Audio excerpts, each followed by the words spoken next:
Dear viewers, আসসালামু আলাইকুম। আশা করি আপনারা সবাই ভালো আছেন। বিডি ফ্যাক্ট নিউজ 24 এর সংবাদে আপনাদের সকলকে স্বাগতম। সাথে আছি আমি নাহিদ হাসান। প্রিয় দর্শক, আওয়ামী লীগকে স্বরূপে ফেরাতে পরিকল্পনা করছে ভারত, বৈঠকের গোপন তথ্য ফাঁস। চলুন বিস্তারিত জানা যাক। জার্মান ভিত্তিক গণমাধ্যম দ্য মিরর এশিয়া সম্প্রতি রিপোর্ট করেছে যে ভারত আওয়ামী লীগকে পুনর্বাসনের পরিকল্পনা করছে।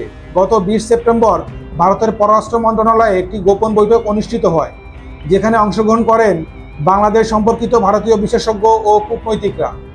বৈঠকের প্রধান আলোচ্য বিষয় ছিল বাংলাদেশের চলমান ভারতীয় প্রকল্প সমূহ এবং আওয়ামী লীগকে পুনরায় ক্ষমতায় ফিরিয়ে আনার কৌশল।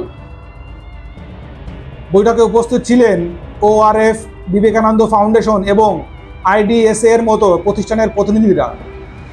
আলোচনায় উঠে আসে বাংলাদেশের রাজনৈতিক ভবিষ্যৎ।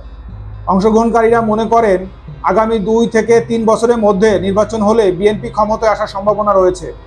তবে বিএনপি বেশি দিন জনপ্রিয়তা ধরে রাখতে পারবে না, যার ফলে পরবর্তীতে সময়ে আওয়ামী লীগ পুনরায় সমর্থন পেতে পারে।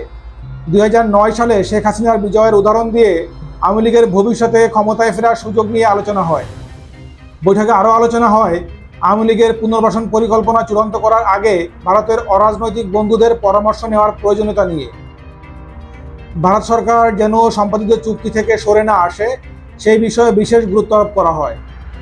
এছাড়া বৈঠকে অংশগ্রহণকারী একজন গোয়েন্দা কর্মকর্তা জানান, আওয়ামী লীগের বেশ কয়েকজন নেতাকর্মী দিল্লি, কলকাতা এবং আগরতলায় আশ্রয় নিয়েছেন এবং ভারতের সহায়তা চেয়েছেন।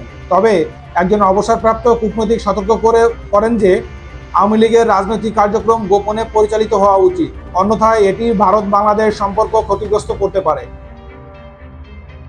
তো প্রিয় দর্শক, আজ এ পর্যন্তই। আপনারা সবাই ভালো থাকবেন। টিল দেন, আল্লাহ হাফেজ।